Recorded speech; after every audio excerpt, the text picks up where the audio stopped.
Students, आज जो हमारा टॉपिक है वो है स्टेप्स ऑफ लिंक्ड रिएक्शन। जिस तरह हमने लिंक्ड रिएक्शन के बारे में पहले थोड़ा सा एक छोटा सा क्लास लिया था कि इसमें जो एंजाइम्स और जो कोई एंजाइम रिकॉर्ड है ये हमने पहले किए थे। आज हम स्टेप्स करेंगे लिंक्ड रिएक्शन के कि कौन से स्टेप्स है लिंक्ड रिएक्शन के। जिस तरह मैंने किया था कि आपको कि there are 5 steps in linked reactions, यानी लिंक्ड रिएक्शन में 5 स्टेप्स होते हैं। 5 steps occurs and linked reaction, और इन 5 स्टेप्स में जो कि है यहाँ पर मैंने आपको किया था, ये 5 स्टेप्स लिंक्ड रिएक्शन में यूज़ होते हैं।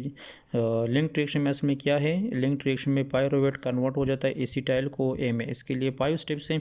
और ये मैंने एंजाइम्स किए थे कि 5 स्टेप्स में कौन कौन से एंजाइम यूज़ होते हैं और कौन से को एंजाइम्स इस 5 स्टेप्स में यूज़ होते हैं। यानी ये पहले पार्ट में हमने पहले वीडियो में हमने किए थे।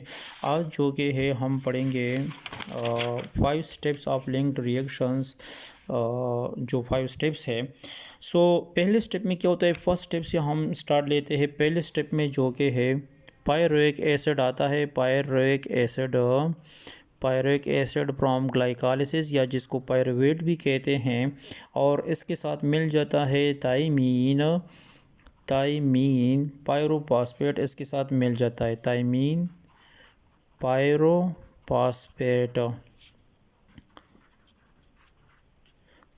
पायरोफॉस्फेट इसके साथ मिल जाता है। पायरुवेट एसिड्स के साथ मिल जाता है थाइमीन पायरोफॉस्फेट। अब इसको मैं फर्स्ट स्टेप यहाँ पर 1 लिखता हूँ। 1 का मतलब है कि पहला स्टेप जो लिंक्ड रिएक्शन में आकर होता है। पायरुवेट एसिड के साथ जब थाइमीन पायरोफॉस्फेट मिल जाता है तो इससे हमारे पास क्या ऑब्टेन हो जाएगा, क्या हासिल हो जाएगा जब इसके साथ ये दोनों मिल जाते हैं। The products are in this reactions are 2 products. एक हमारे साथ हासिल हो जाएगा हाइड्रोक्सी इथाइल थाइमीन पायरोफॉस्फेट, और दूसरा कार्बन डाइऑक्साइड हाइड्रोक्सी। एक हमारे पास हासिल हो जाएगा hydroxy ethyl thiamine pyrophosphate, plus इसके साथ एक कार्बन डाइऑक्साइड जो कि हैं रिलीज़ हो जाएगा।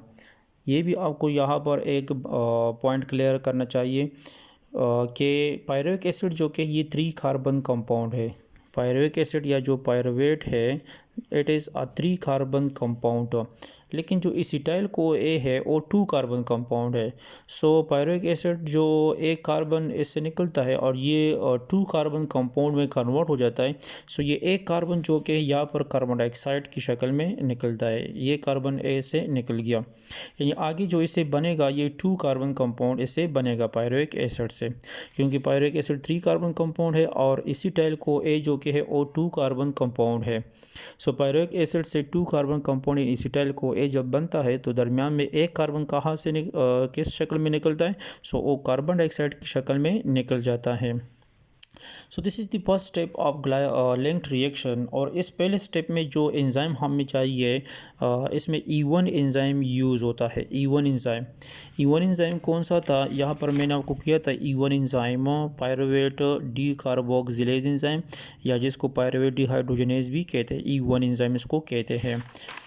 यहाँ पर E1 एंजाइम जो है pyruvate decarboxylase enzyme is used in this step of linked reaction। Pyruvate decarboxylase, जिसको E1 भी कहते हैं या जिसको पायरुवेट डिहाइड्रोजनेज भी कहते हैं, ये पहले स्टेप ऑफ लिंक्ड रिएक्शन में यूज़ होता है ये एंजाइम। इसके बाद नेक्स्ट स्टेप में क्या होता है, स्टेप नंबर 2 में ये जो कार्बन डाइऑक्साइड है ये तो रिस्पिरेटरी प्रोसेस के थ्रू ये इवॉल्व हो जाएगा बॉडी से, लेकिन अब ये आगे बढ़ेगा hydroxy ethyl thiamine pyrophosphate. Next step में इसके साथ क्या होता है, नेक्स्ट स्टेप में इसके साथ मिल जाता है लेपोएमाइड, इसके साथ मिल जाता है, यानी प्लस लेपोएमाइड इसके साथ मिल जाएगा, प्लस नेक्स्ट स्टेप में इसके साथ रिएक्ट हो जाएगा लेपोएमाइड। यानी जो हाइड्रोक्सी इथाइल थाइमीन पायरोफॉस्फेट है, this will reacts with lipoamide and as the result of this इसके रिज़ल्ट में जो प्रोडक्ट हासिल होंगे तो वो क्या चीज़ हमारे साथ हासिल होगा, एक एसिटाइल लिपोएमाइड हासिल हो जाएगा। एसिटाइल लिपोएमाइड हमारे साथ हासिल हो जाएगा। Acetyl lipoamide, acetyl lipoamide plus thiamine pyrophosphate plus thiamine pyrophosphate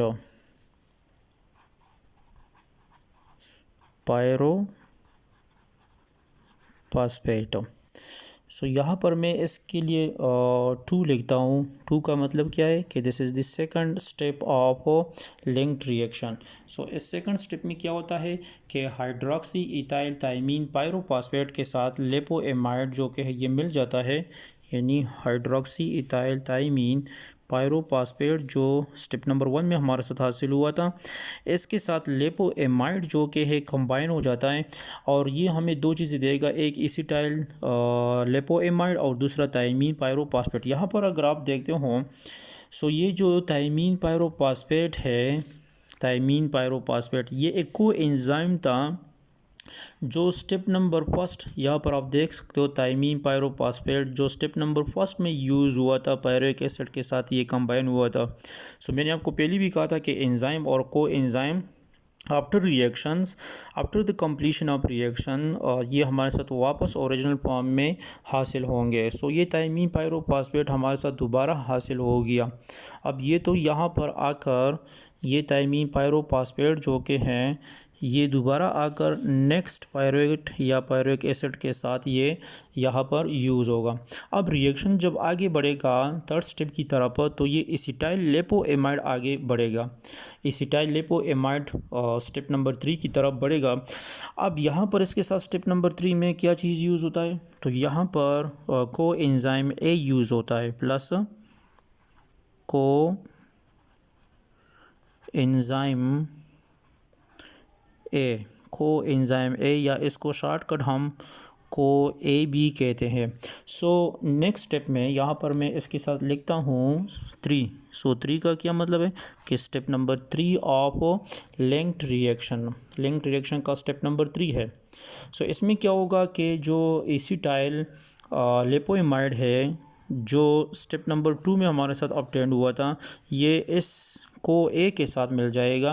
अब यहाँ पर जो प्रोडक्ट्स है तो कौन से प्रोडक्ट्स हमारे साथ ऑब्टेन होंगे, सो यहाँ पर 2 प्रोडक्ट्स ऑब्टेन होंगे, एक acetyl co A, one is the acetyl co A, acetyl co A plus दूसरा जो हासिल होता है वो है डाईहाइड्रो लिपोएमाइड,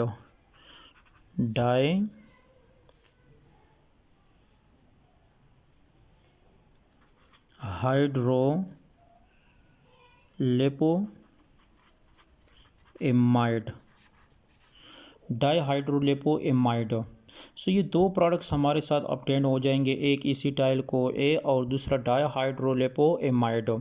सो इसके साथ ये जो एसिटाइल को ए हमारे साथ ऑब्टेन हुआ दिस वाज, और असल में ये जो एसिटाइल को ए ये हमारा टारगेट है इस रिएक्शन का, क्योंकि ये एसिटाइल को ए आगे जाएगा क्रेब साइकिल में जाएगा और ये सेलुलर रेस्पिरेशन को प्रोसीड करेगा। इससे भी जो को ए है, को एंजाइम ए जो यहाँ पर एज अ को एंजाइम के तौर पर यूज़ हुआ है, ये क्रेब साइकिल के दौरान आगे हम पढ़ेंगे भी कि वहाँ पर दोबारा ये को ए दोबारा इससे डिटैच हो जाएगा और दोबारा यहाँ पर आकर यूज़ होगा, क्योंकि ये को एंजाइम था तो ये दोबारा हमारे साथ यहाँ पर ऑब्टेंड हो जाएगा। अब एसिटाइल को ए तो क्रेब साइकिल की तरफ जाएगा और सेलुलर रेस्पिरेशन को प्रोसीड करेगा। यहाँ पर तो हमारे साथ एसिटाइल को ए यानी जो हम कहते हैं कि pyruvic acid conversion into acetyl co A, तो ये यहाँ तक कंप्लीट हो जाती है। लेकिन ये जो प्रोडक्ट है डाईहाइड्रोलिपोएमाइड जो रिड्यूस्ड फॉर्म है लिपोएमाइड का, असल में ये जो डाईहाइड्रोलिपोएमाइड है ये रिड्यूस्ड फॉर्म ऑफ लिपोएमाइड। लिपोएमाइड जो कि ये स्टेप नंबर 2 में यहाँ पर ये जो आपको नज़र आ रहा है स्टेप नंबर 2 में ये यूज़ हुआ था। अब ये वापस ओरिजिनल फॉर्म में यानी लिपोएमाइड ऑक्सीडाइज फॉर्म में दोबारा हासिल हो जाएगा। ये इसका रिड्यूस फॉर्म है डाईहाइड्रोलिपोएमाइड। सो ये 3 स्टेप तो यहाँ तक इसलिए हुए ताकि एसिटाइल को ए हमारे साथ हासिल हुआ। लेकिन नेक्स्ट 2 स्टेप में क्या होता है कि ये जो डाईहाइड्रोलिपोएमाइड है ये वापस कन्वर्ट हो जाएगा ऑक्सीडाइज फॉर्म यानी लिपोएमाइड ऑक्सीडाइज फॉर्म में कन्वर्ट हो जाएगा। सो ये आगे जाता है, ये रिएक्शन जो कि आगे जाएगा इसको मैं यहाँ पर शिफ्ट करता हूँ, यहाँ पर इसको लाता हूँ। डाईहाइड्रोलिपोएमाइड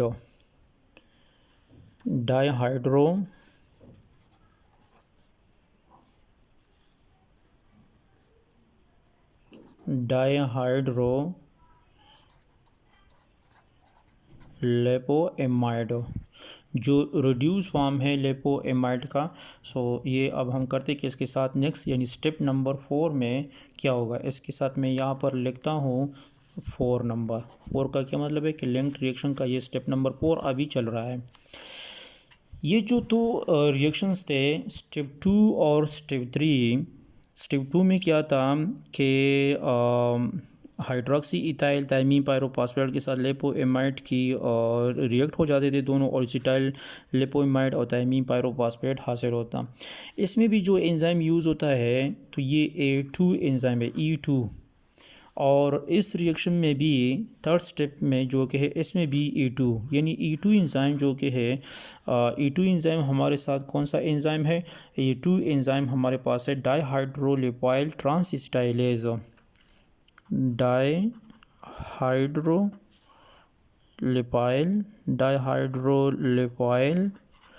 ट्रांसएसिटाइलेज जो A2 एंजाइम है पायरुवेट डिहाइड्रोजनेज कॉम्प्लेक्स एंजाइम का। सो ये तो एंजाइम जो कि है A2 एंजाइम जो कि है ये दोनों रिएक्शन को स्पीड अप करेगा। सो यानी स्टेप नंबर 2 और स्टेप नंबर 3 दोनों में E2 एंजाइम यूज़ होगा। A2 enzymes use in step number 2 and step number 3 of linked reaction. Step number 4 की तरफ बढ़ते हैं। हमारे साथ फाइनली जो प्रोडक्ट आया था डाईहाइड्रोलिपोएमाइड आया था। अब इस डाईहाइड्रोलिपोएमाइड के साथ यहाँ पर मिल जाएगा FAD। असल में ये जो डाईहाइड्रोलिपोएमाइड ये पहले भी मैंने आपको पॉइंट आउट किया था, this is the reduced form. यहाँ पर मैं दोबारा लिखता हूँ, it is the reduced form of lipoamide. Lipoamide का ये रिड्यूस्ड फॉर्म है, सो यहाँ पर ये दोबारा इसकी ऑक्सीडेशन हो जाएगी। ऑक्सीडेशन का क्या मतलब है कि इससे हाइड्रोजन रिमूव हो जाएगा डाईहाइड्रोलिपोएमाइड से और ये दोबारा लिपोएमाइड में कन्वर्ट हो जाएगा। सो जो इससे हाइड्रोजन रिमूव हुए हैं ऐसे जो हाइड्रोजन रिमूव हो जाएगा, ये हाइड्रोजन इसके साथ यहाँ पर पिकअप करने के लिए आता है FAD प्लस, यानी इसके साथ FAD रिएक्ट हो जाएगा FAD। So these hydrogens which is removed from dihydrolipoamide, असल में these hydrogen will be pick up by FAD। और ये स्टेप नंबर 4 है और इसमें कौन से प्रोडक्ट्स हमारे साथ हासिल हो जाएंगे। असल में स्टेप नंबर 4 में हमारे साथ 2 प्रोडक्ट्स हासिल हो जाएंगे। एक जो कि है हमारे साथ हासिल होगा लिपोएमाइड यानी लिपोएमाइड का ऑक्सीडाइज्ड फॉर्म लिपोएमाइड, और लिपोएमाइड का जो कि है ऑक्सीडाइज्ड फॉर्म हासिल हो जाएगा, ऑक्सीडाइज्ड फॉर्म यानी वापस ये ऑक्सीडाइज हो गया।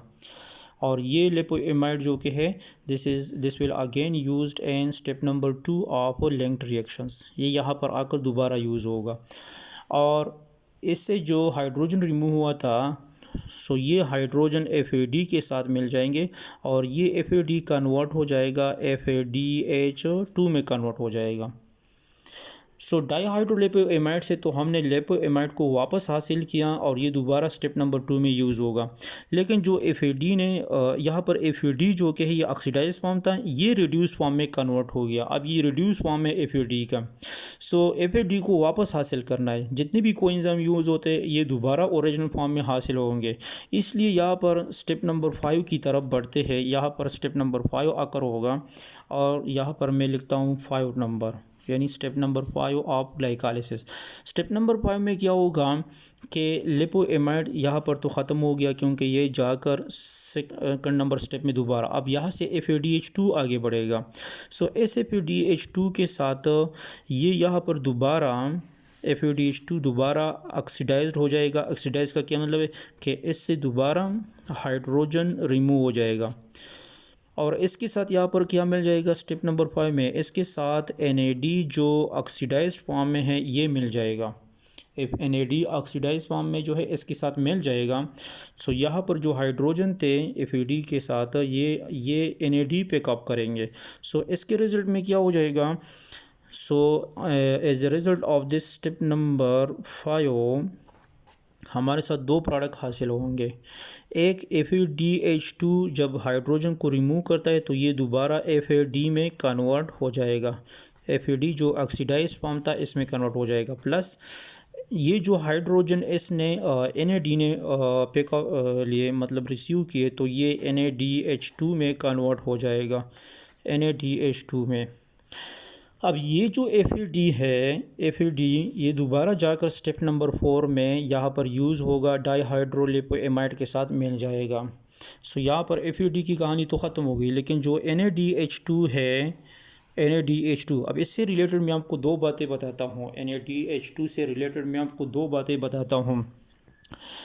एक बात ये कि ये जो है NADH2 की जो हमारे साथ यहाँ पर जो NADH2 हासिल हुआ, ये स्टेप हमारे लिए बहुत ज़्यादा इंपॉर्टेंट है और पूरे लिंक्ड रिएक्शन में इससे भी हमें ATPs हासिल होती है, क्योंकि ये NADH2 जो कि हैं NADH2 ये आगे जाकर इलेक्ट्रॉन ट्रांसपोर्ट चेन में जाएगा, ETC इलेक्ट्रॉन ट्रांसपोर्ट चेन में जाएगा, जहाँ से इससे ATPs की प्रोडक्शन होगी, ATPs की प्रोडक्शन होगी, यानी हमें ATPs देगा। और इसी इलेक्ट्रॉन ट्रांसपोर्ट चेन के दौरान जो कि है ये NADH2 दोबारा ऑक्सीडाइज हो जाएगा, यानी इससे हाइड्रोजन रिमूव हो जाएगा हमारे साथ, यानी इस इलेक्ट्रॉन ट्रांसपोर्ट चेन के दौरान इससे दोबारा हाइड्रोजन रिमूव हो जाएगा, ये दोबारा NAD हमारे साथ हो जाएगा, मिल जाएगा। ये NAD वापस आकर इस step number 5 of linked reaction में यूज़ होगा, यानी NAD भी दोबारा हमारे साथ हासिल होता है इलेक्ट्रॉन ट्रांसपोर्ट चेन में। लेकिन इस दौरान जब इलेक्ट्रॉन ट्रांसपोर्ट चेन में इस NADH2 की रिडक्शन होती है, इससे ऑक्सीडेशन होती है, जब इससे हाइड्रोजन रिमूव हो जाती है, सो इस दौरान हमें ये कुछ एनर्जी भी ATP की शक्ल में देगा, जो हम आगे इलेक्ट्रॉन ट्रांसपोर्ट चेन में पढ़ेंगे। सो लिंक्ड रिएक्शन में भी हमें एनर्जी हासिल होती है। लिंक्ड रिएक्शन में भी किस तरह के एक इसी पायरुवेट से हमें एक मॉलिक्यूल ऑफ NADH2 ऑब्टेन होता है। One molecule of NADH2 is obtained from one molecule of pyruvate, from one molecule of pyruvate. So एक NADH2 एक पायरुवेट से हमें हासिल होता है। सो असल में हमारे साथ दो पायरुविक एसिड या दो पायरुवेट हमारे साथ ऑब्टेन्ड हुए थे। सो लिंक रिएक्शन दो पायरुवेट की हुई, तो एज अ रिजल्ट हमारे साथ दो NADH2 मॉलिक्यूल हासिल होंगे, दो NADH2 मॉलिक्यूल। और ये दो NADH2 मॉलिक्यूल जो कि इलेक्ट्रॉन ट्रांसपोर्ट चेन में हमें एक इलेक्ट्रॉन ट्रांसपोर्ट चेन में एक NADH2 तीन ATP मॉलिक्यूल देता है। तो दो NADH2 मॉलिक्यूल हमें कितने ATP देगा? 6 ATPs ये हमें प्रोवाइड करेगा, 6 ATP मॉलिक्यूल ये हमें देगा। तो ये पूरा लिंक रिएक्शन था जो मैंने किया आप लोगों को। अगेन इसको थोड़ा सा समराइज़ करते हैं। लिंक रिएक्शन में पहला स्टेप क्या होता है? सो पहले स्टेप में क्या होता है कि पायरुविक एसिड जो कि इसके साथ थायमीन पायरोफॉस्फेट मिल जाता है, पायरुवेट डीकार्बोक्सिलेज जो E1 एंजाइम है यहाँ पर यूज़ होता है और हमें hydroxy ethyl thiamine pyrophosphate plus carbon dioxide देगा। कार्बन डाइऑक्साइड रेस्पिरेटरी प्रोसेस के थ्रू बॉडी से इवॉल्व हो जाएगा, लेकिन ये आगे बढ़ेगा। हाइड्रोक्सी इथाइल थायमीन पायरोफॉस्फेट आगे जाएगा, इसके साथ लिपोइमाइड दूसरे स्टेप में मिल जाएगा और दूसरे स्टेप में ये दो चीज़ें हमें देगा, एसिटाइल लिपोइमाइड और थायमीन पायरोफॉस्फेट। ये थायमीन पायरोफॉस्फेट वही कोएंजाइम था जो पहले स्टेप में यूज़ हुआ था। सो ये दोबारा जाकर दूसरे पायरुविक एसिड के साथ मिल जाएगा और रिएक्शन आगे ले जाएगा। लेकिन ये जो एसिटाइल लिपोइमाइड है ये बढ़ेगा स्टेप नंबर 3 की तरफ, और स्टेप नंबर 3 में एसिटाइल लिपोइमाइड के साथ कोई एंजाइम A मिल जाएगा।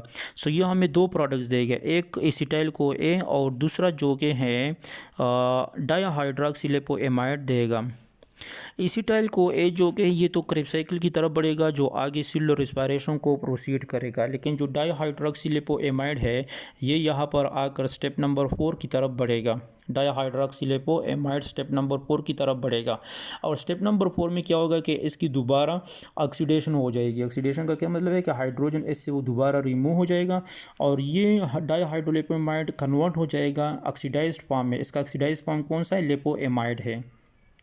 इससे जो हाइड्रोजन इस दौरान इसके ऑक्सीडेशन के दौरान इससे जो हाइड्रोजन रिमूव हुए थे ये हाइड्रोजन कौन लेगा? FAD लेगा और ये FAD कन्वर्ट हो जाएगा FADH2 में। सो ये स्टेप नंबर 4 था लिंक्ड रिएक्शन का। स्टेप नंबर 5 की तरफ ये लिपोइमाइड चूँकि कोएंजाइम था जो स्टेप नंबर 2 में यूज, ये दोबारा जाकर स्टेप नंबर 2 की तरफ बढ़ेगा और ये दोबारा स्टेप नंबर 2 में यूज़ होगा, यानी ये लिपोइमाइड आपको नज़र आ रहा है सेकंड नंबर स्टेप में। अब यहाँ पर FADH2 आगे बढ़ेगा स्टेप नंबर 5 की तरफ। FADH2 क्या होगा कि ये दोबारा ऑक्सीडाइज हो जाएगा, इससे हाइड्रोजन रिमूव हो जाएंगे, ये हाइड्रोजन NAD लेगा, NAD जो ऑक्सीडाइज फॉर्म है ये लेगा। एज ए रिजल्ट क्या हो जाएगा? FADH2 रिड्यूस फॉर्म से ऑक्सीडाइज फॉर्म की तरफ वापस आएगा। ये FAD दोबारा यहाँ स्टेप नंबर 4 में दूसरे जो डाईहाइड्रोलिपोएमाइड आ रहा है इसके साथ मिल जाएगा। NAD जब ये हाइड्रोजन लेता है FADH2 से, ये NAD कन्वर्ट हो जाएगा NADH2 में। अब ये NADH2 जो कि इलेक्ट्रॉन ट्रांसपोर्ट चेन में आएगा, जहाँ से ये वापस जो कि ऑक्सीडाइज फॉर्म में कन्वर्ट हो जाएगा और इस दौरान ये कुछ ATP मालिक्यूल भी हमें देंगे। कितने ATP मालिक्यूल देंगे? एक NADH2 मालिक्यूल हमें देता है इलेक्ट्रॉन ट्रांसपोर्ट चेन में 3 ATP मालिक्यूल।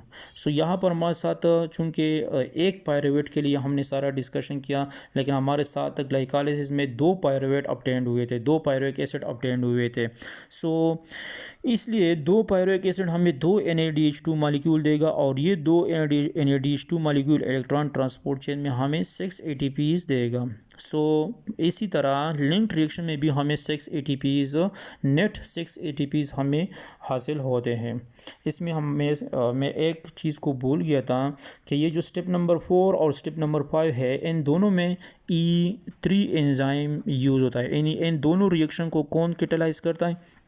E3 एंजाइम जो कि इसको कैटालाइज करता है, यानी जो पायरुवेट डिहाइड्रोजनेज कॉम्प्लेक्स एंजाइम का जो E3 एंजाइम है, E3 एंजाइम कौन सा है? ये E3 एंजाइम है डाईहाइड्रोलिपाइल डिहाइड्रोजिनेज एंजाइम। ये E3 एंजाइम है पायरुवेट डिहाइड्रोजनेज कॉम्प्लेक्स एंजाइम का। यहाँ पर मैं इसको थोड़ा सा लिखता भी हूँ,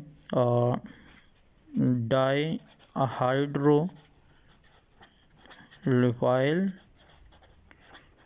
dehydrogenase enzyme, dihydrolipoyl dehydrogenase enzyme E3 enzyme, और ये एंजाइम स्टेप नंबर 5 में भी यूज़ होता है। ये था लिंक्ड रिएक्शन के 5 स्टेप्स जो हमने डिटेल में किए। आप इसको एक बार देखें। ये 5 स्टेप्स है। These are the 5 steps of linked reactions. Thank you. इंशाल्लाह नेक्स्ट स्टेप में हम पढ़ेंगे कि जो ये एंजाइम है पायरुवेट डिहाइड्रोजनेज कॉम्प्लेक्स एंजाइम के इसकी रेगुलेशन किस तरह होगी। इंशाल्लाह इस पर हम अलग वीडियो बनाएंगे। Thank you.